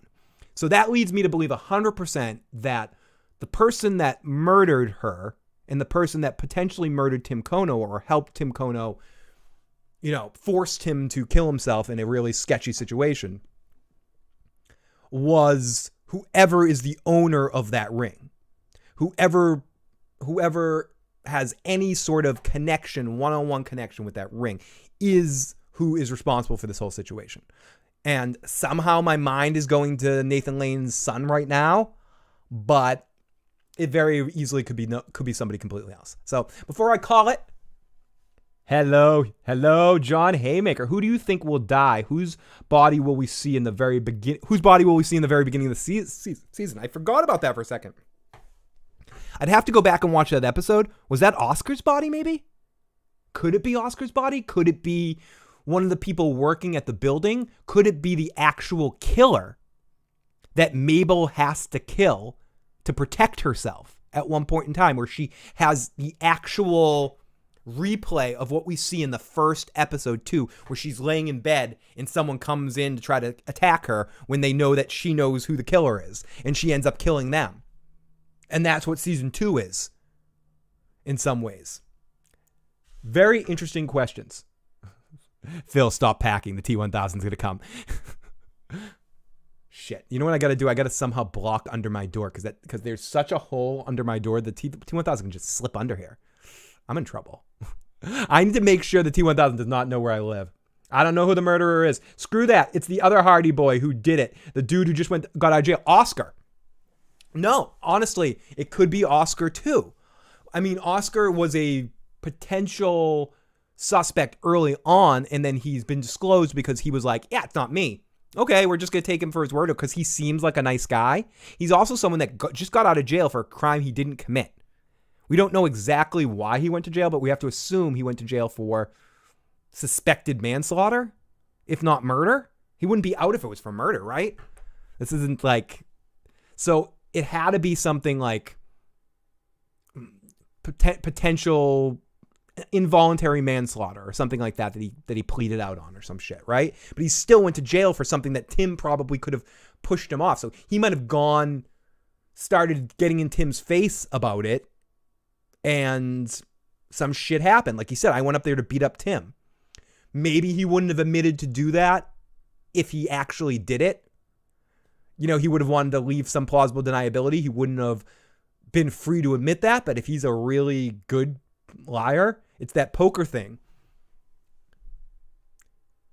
People that don't know shit about poker, and I'm not saying this as a strength or a weakness. I'm just saying generally people that don't know how to bet will pretend to be weak when they're strong and pretend to be strong when they're weak.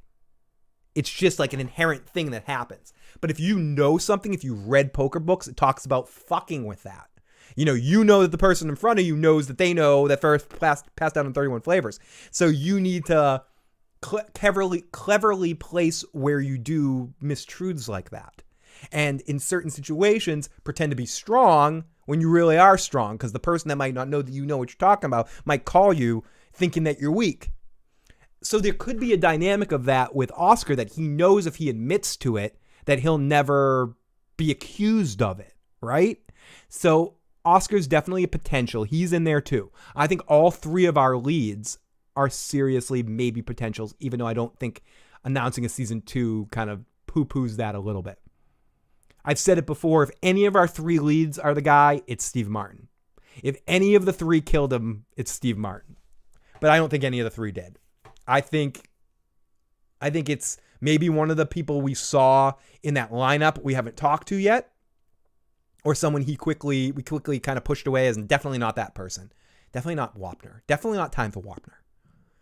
Or it is Nathan Lane's son is a big one. Like I said, I'm having a big sort of hair across my ass for Nathan Lane's son. And hey, Jay, SM Down. Great to see Jay in the live motherfucking chat. One of our longtime callers and listeners.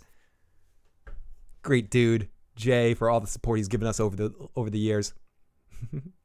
So yes, Selena too. It could be, you guessed it, it was Frank Stallone.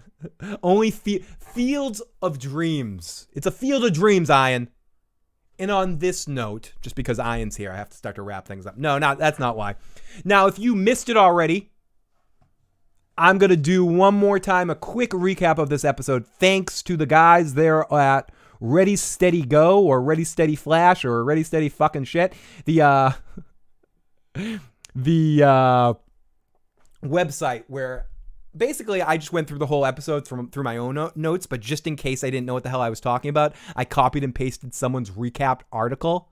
So just to reiterate for those of you that might have joined late, here is what happened in this episode of OMITB in the Building. What did Joe think? No, not that. No, you played the wrong thing, Miles. Sorry, Phil. Here we go. Well, everybody, episode 6 opens up. No, stop singing. Episode 6 opens up with Detective Williams. She closed the motherfucking case. She said Tim Kono killed himself and he signed the suicide note. Okay, I'll stop. I won't continue. I will stop that right the fuck now. So, she speaks with her partner and they're having a baby. She becomes frustrated when she learns her partner listens to the podcast. Podcasts are made to be addictive after all. They reel you in. Come listen to me. I'll reel you in. Meanwhile, our podcasters are looking at the jewelers found in Tim's apartment. Apparently, he may have got it from a person known as Angel. But they cannot investigate for long as Mabel's mother shows up at the tattoo parlor. She is pissed. Charles and Oliver join Mabel and her mother for dinner time. Mabel's mother wonders why her daughter is still invested in Tim after what he did to Oscar. Then when Charles reveals to the mother that they're doing a true crime podcast in Tim Kono's murder, the mother sternly tells Mabel she's trapped in the past. I want to take you back to the past to deal with a murder shitty that didn't last.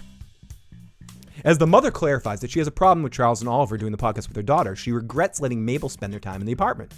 She then asks the men to let her fucking be. Let my daughter be. Let my people go. Just do it. Stop it. You're an asshole. Stop doing that sort of shit. I want to know.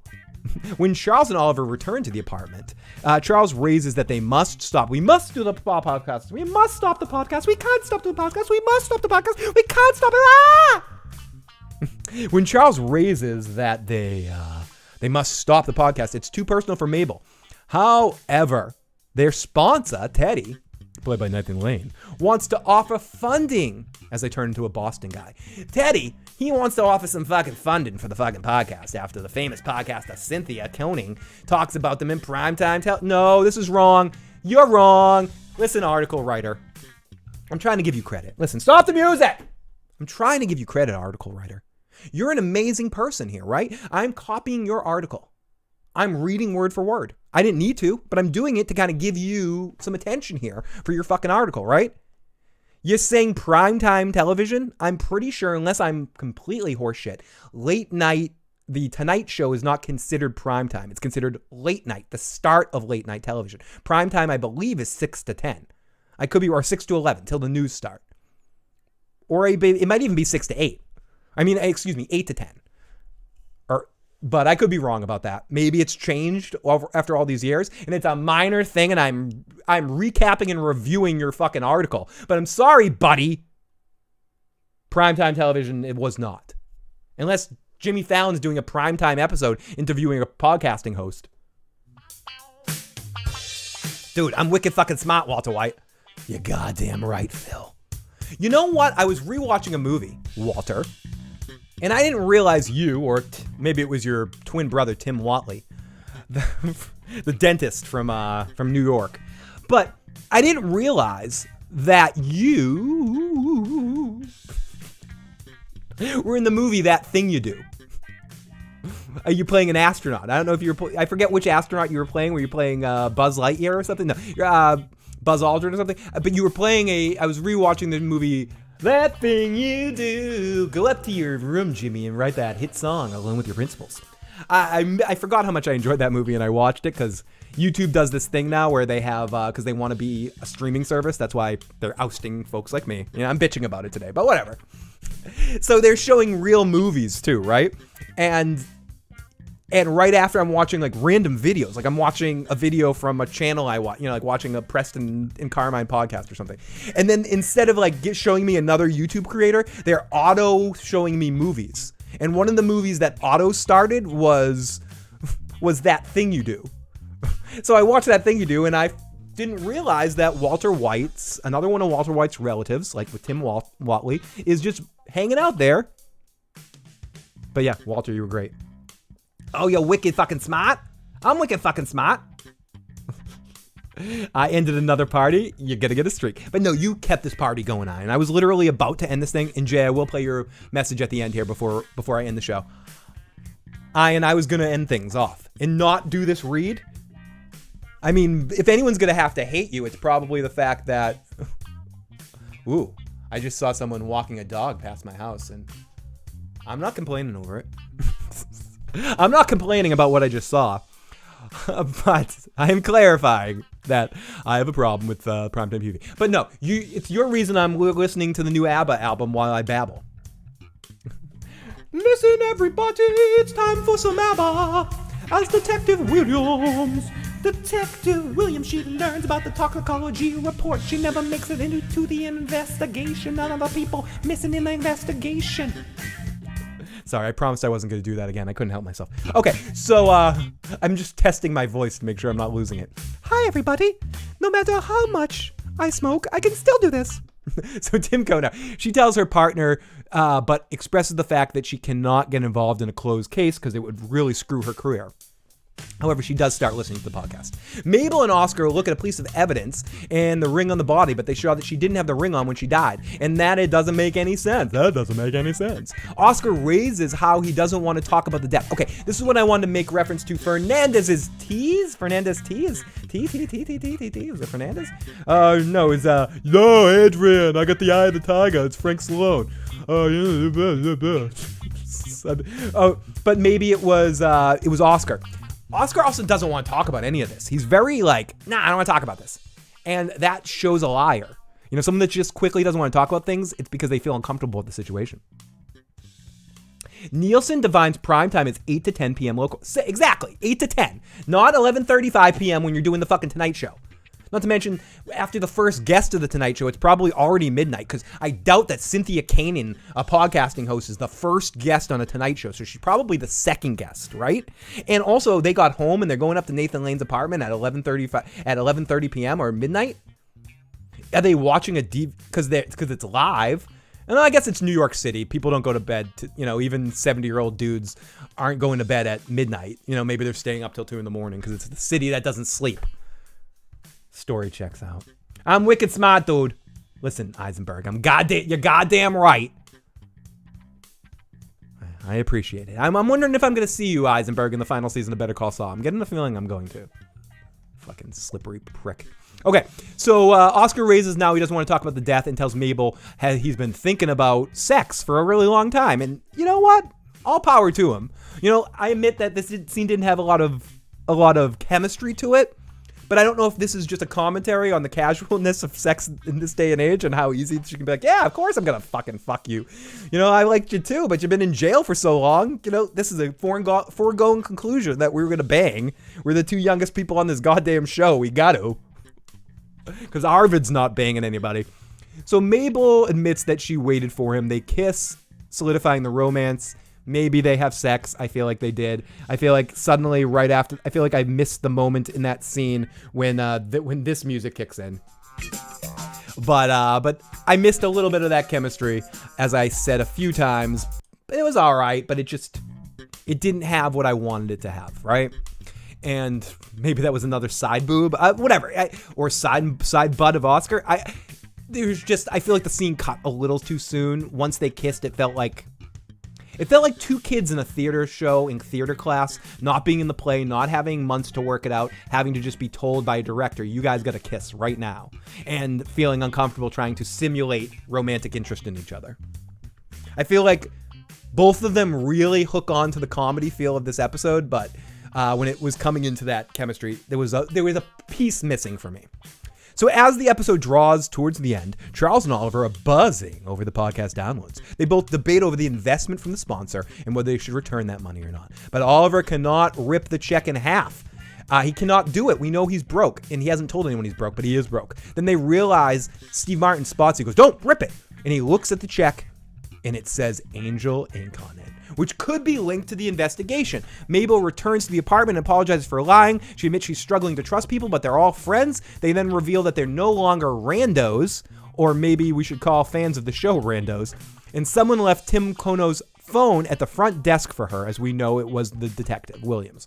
They then feel it's possible that Teddy could be Angel, the person Tim was in trouble with. Their sponsor is now their prime suspect, which Martin Short says that's a great last line for an episode, which ends up being the last line of the episode.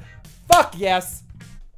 Another episode of Only Murders in the Building concludes, and possibly, as I said, my favorite episode of the season. I feel like the first three established this world. The next two were really good and kind of led things on in a sort of strong way, but kind of didn't quite match the frantic energy of those first few episodes of like, they were more world buildy type stuff. Every episode's been great. Like I said, I would give no episode within on of itself lower than like an 8 here for this season. 7.5, 8s all across the board at minimum. But this episode was 10 out of 10 for the series of what it's trying to do. And that, as I remind people all the time, 10 out of 10 side boob shots of Selena Gomez, 10 out of 10 Roxanne noses, and 10 out of 10 inner spaces for just to cover all three asses. 10 out of 10 people having Dennis Quaid stuck inside your bumhole. So how I rank things is I'm not comparing an episode of Only Murders in the Building versus Ozymandias for Breaking Bad. What I'm doing is, compared to the other 5 episodes of this series, where does episode 6 rank? And for me, I rank it as the best episode of the season. Taking everything that they've built up into this point and having it all pay dividends. And the dynamics in the character progression that we've got on all 3 characters, all building to the point where they all become friends like this.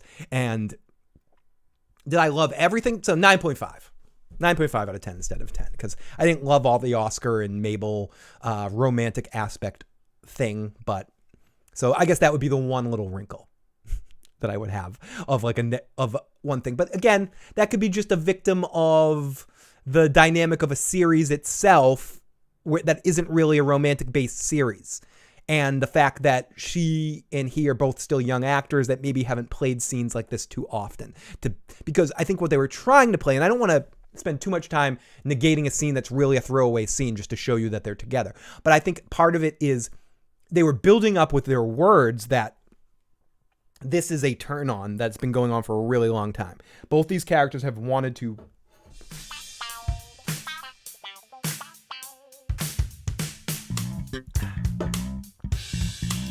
Both these characters have wanted to do it and do it and do it well for many years. That this sexual tension has been building up since they've been friends, has been building up their whole life, according to what the mother said. She's wanted you for his whole life and been building the last 10 years. Has it been 10 years? They said it once.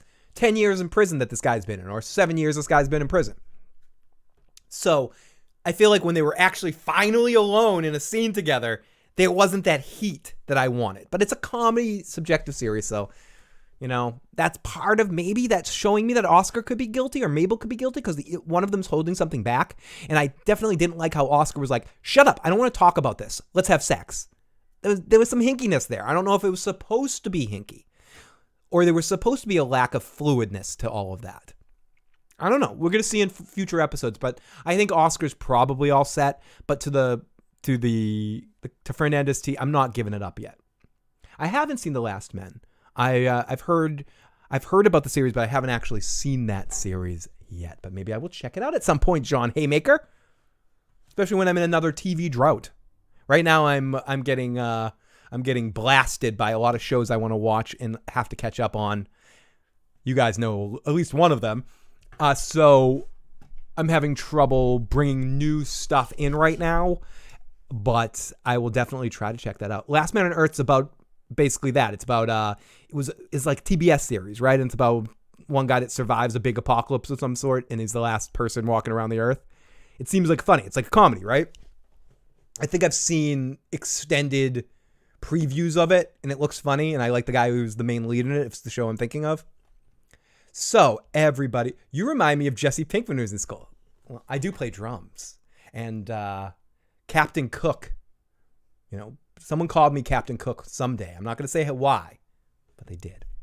I am FX series. Okay, FX series.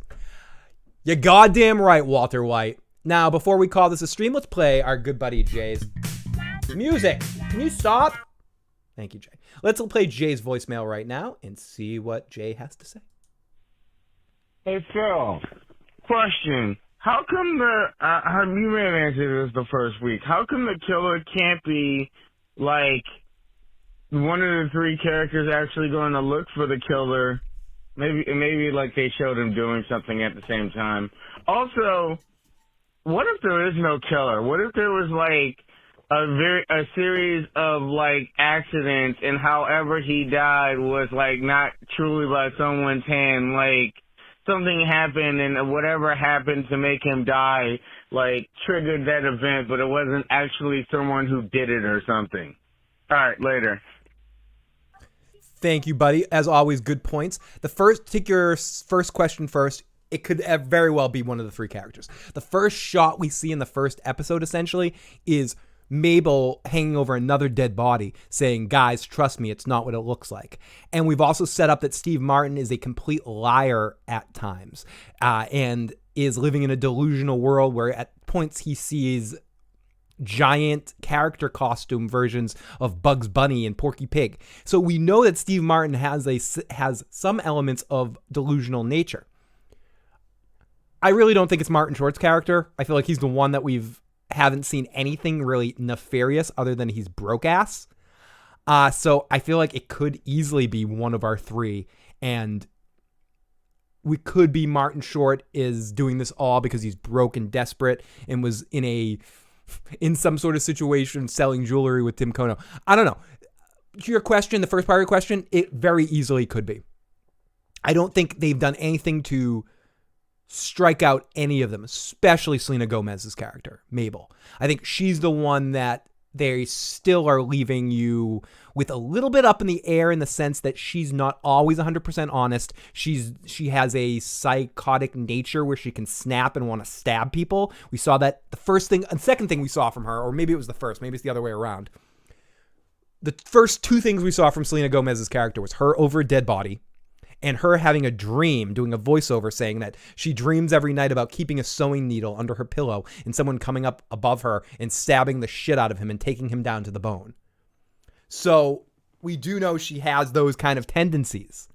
So, but that seems a little obvious. For me, it's more that it would be too obvious to be her.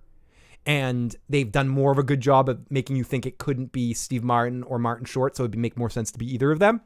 To your second point, I talked about that a little bit earlier on the show before you popped in. It could easily also be Steve Martin trolling us, right? He created this series with a buddy of his, Steve being who Steve is. It could all end up being exactly at the beginning what we see, where the detective that we see in episode 1 say, it's an open and shut suicide. You guys are true crime sluts and you're idiots and you're going to read something into anything. But in this episode, that's why this episode poo-poos that a little bit because it shows that the detective missed a few things. We see that the detective listening to the podcast is seeing what she missed and looking into that stuff and seeing that it's shady. We saw that somebody, and again, you could be right though. It could still be a series of mistakes, like Martin Short's dog being poisoned, which we saw early in the series too, which was the first sign that this was something real. Could have been something else Martin Short did that has nothing to do with this case. It says, stop doing the podcast. It could be the son saying, stop stealing my father's money. Or, it could be somebody else that hears him in the room next door, the room below him or something, can hear him talking through the walls or something. It could be, there's ways things could be misconstrued. It's harder to misconstrue that the phone that had Tim Kono's phone was never analyzed. It was buried. Or that the talks report wasn't done correctly. Or that this thing was missing. The ring was missing from the crime scene. We've seen enough shit right now that would surprise me if they did that. That being said, if they did it in a clever way, I wouldn't cry foul. I would love that. If this whole thing ends up being not a murderer, and it's done at least in a creative way to lead us to some fun stuff for season 2, that might be interesting, but I don't think that's the case. I think at this point, they've built this up a lot, and they've set up that Cynthia Koenig, that Tina Fey's character, who is the supposed to be the famous podcasting host, actually takes over doing this podcast at some point in time because this becomes such a big story. So the only way for this to be such a big story is for it to actually be a murder. They advertised about it on the Tonight Show. Everyone's going to be looking into this. And when this actually ends up being some sort of murder that Brazos solves, it's going to be front page news. And it's going to be something that the Serial podcast might actually look into. Because at first I thought maybe they would try a couple of episodes. It would never be a success. And then they would sell the story at the end of the season to Cynthia Koenig. But no, they are a success right now. And this needs to be a podcast about making the podcast later when these guys are famous for solving the mystery. So I do think there is an actual mystery, and I do think we will get an answer to it in the final episode of the season. So I'm getting a raging clue right in my pants. John Haymaker, I'm getting a raging clue right in my fucking pants. I guess I did make 2 hours. I was trying to keep this under 2 hours, and I will at 1 hour and 55 minutes. Everyone, thank you so much for tuning in this week. I probably will not be back this Sunday to talk The Walking Dead. I might do a quick phone stream where I give a quick thoughts about my thoughts about the episode right away. Or I might be on in the next day or two, but likely I will not be on this Sunday at 10:35 p.m. The next time you'll see me live on this channel will be next Tuesday morning or next Monday night. Talking about episode 7 of Only Murders in the Building. But you can go back and check out all the episodes so far and go back and check out some old episodes on my channel. And you can also help share the channel with more people and help us get more people watching these podcasts or listening to them if you're listening to the audio podcast. I appreciate everyone that has been listening, people that have given us our super chats over the years, and people that have continued to share the podcast. Right now, we're starting to get a little bit more attention and buzz and a little bit more talking and stuff again. And people are actually aware we're doing this. And most of that's thanks to you guys. It's not thanks to me. All I come out here is talk like a wacky talking head. I had to throw 2 wackies in there because I can't talk right now. But I do appreciate it, and thank you guys for waking me up this morning. There's nothing better for me than to wake up, getting to babble to you guys in the afternoon, leading me into my afternoon. I'll be back very soon for more silly rants and raves. People in the live chat, Negan, John Haymaker, Real YT, The Terminators, Walter White. A bunch of scary fuckers in my live chat right now. Talk to you guys next time. Bye.